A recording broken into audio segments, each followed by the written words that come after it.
Hey, what's up guys, Shaker here, welcome to another Season 9 League of Legends Champion Guide. Today I'll be covering the new champion Sylas. In this video I'll be covering why you should play Sylas, things like his pros and cons, his rune choices, his abilities, his laning phase and other things of the sort. So starting with the pros and cons, he's very versatile as he can play multiple roles such as mid lane, top lane and jungle, and that can make it really hard for the enemy team to counterpick him because they don't know which lane he's going to. The rather unique thing about Sylas is the fact that he's able to steal enemy ultimates and use it against them, and that makes him a really powerful pick into a lot of different team comps. He also has great wave clear because of his passive and Q that deals AoE damage, so he's able to clear really fast, and his burst potential is also quite high due to how fast he's able to execute his combos. Another really cool thing about Sylas is the fact that he has a built-in heal and an execute in the same ability. Now looking at the cons, he can struggle a lot in the laning phase because he's a melee champion that relies on getting up close, so he's prone to getting harassed a lot by long range champions. He's also quite squishy with limited mobility, so you will be punished for bad positioning, and his kit is built around stealing enemy ultimates, but if their ultimate you can't make proper use of, you will be useless. Examples of ultimates that are really bad to steal could be Wayne's Last Hour or Zoe's Portal Jump.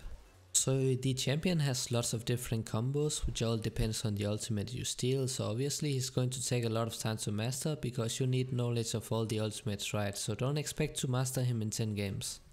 Alright, so the next thing we will be looking at are the abilities. So a pretty big part of his damage comes from his passive, so he relies on getting auto attacks off on the enemy, so that's why an item like Lich Bane can be really strong on him. So in order to maximize your DPS output, you have to use your passive between each spell. So his Q is basically his wave clear ability, and it will deal the same amount of damage twice, although on the second proc it will slow even more, so you have to be good at aiming the skill shots to make a full use of it. Also keep in mind that you can choose where the second part of his Q explodes. So your W Kingslayer has two different effects, and it can work both as an execute and as an heal, and it all depends on how much HP you and the enemy has. So his C also has two different effects, so the first part will make him do a short dash and gain a temporary shield. When recasting the ability, he will basically pull himself towards the first enemy hit. Now this can be super useful if you are chasing someone or just running away by pulling yourself towards jungle camps.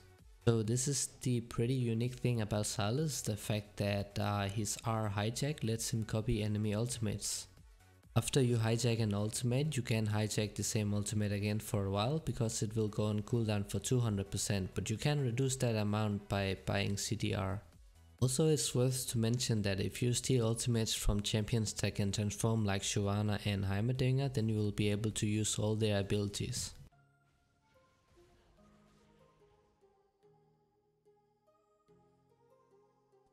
Okay guys, so when you combo, the most important thing to remember is that you have to weave in auto attacks between spells to make use of your passive.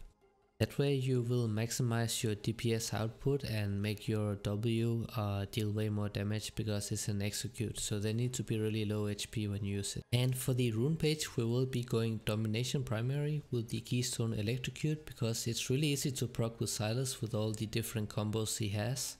And then we will have sudden impact, which works really well with his kit as he's able to dash fairly often, and then you have eyeball collection, which basically lets you snowball even more, and Raven's Hunter is for more sustain.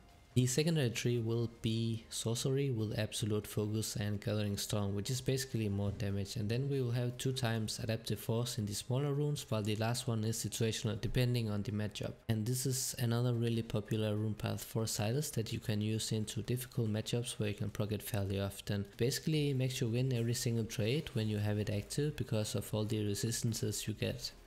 Another big reason for why people are using this rune path is because of Shield Bash, which is really strong, especially when you can proc it fairly often with your E. Next up we have Bone Plating and Non-Flinching, which is basically more defensive stats, and then we have Absolute Focus and Gathering Storm in the sorcery tree for more scaling.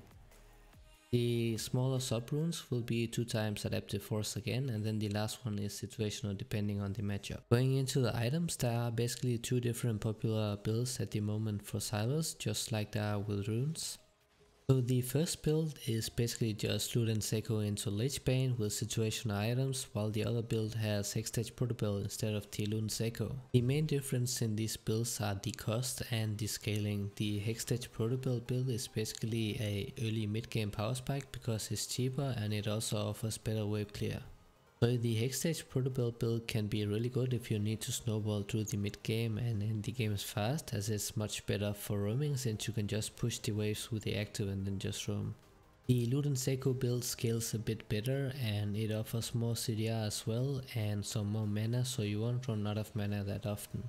So if you have a hard time controlling your mana usage, then the Loot and Seiko build can be really good. So when you play Sylas in the laning phase, your playstyle depends on the opponents you are playing against.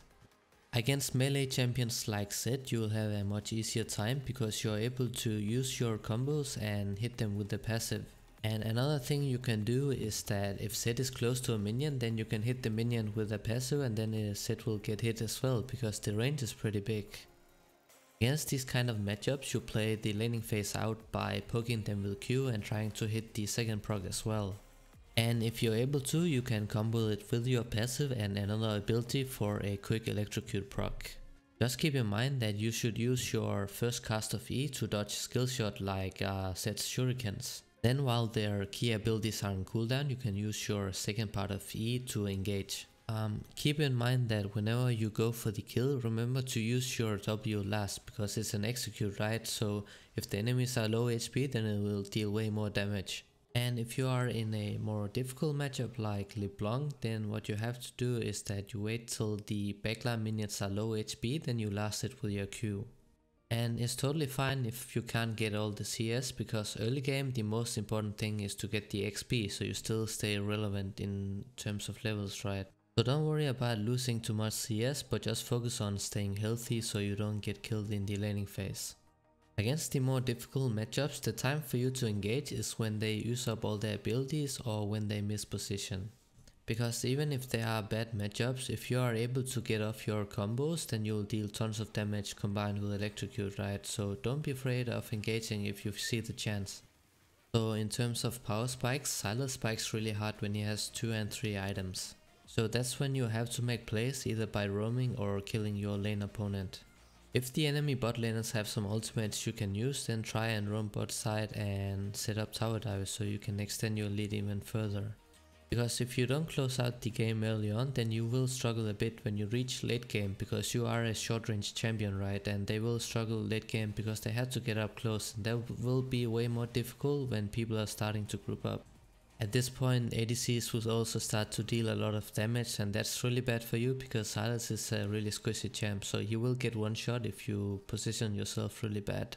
Your role in the late game kind of depends on the ultimates the enemies have. For example, if you steal a Malphite ultimate, then you can be the one engaging, right? So you use Malphite ultimate and then you pop Sonya so you can buy yourself some time until your teammates catch up. On the other hand, if you steal a Lulu ultimate or a Janna ultimate, then you can be the peeling guy and help your ADC from assassins and similar champions. Just make sure that you group up with your team in the late game so you can all make use of your powerful hijack ability. Alright guys, that wraps up my video, but I do have a much more detailed written guide that you can check out if you want, and I will post a link to that in the description. Alright, so thank you for watching guys, I hope you enjoyed the video and see you again next time.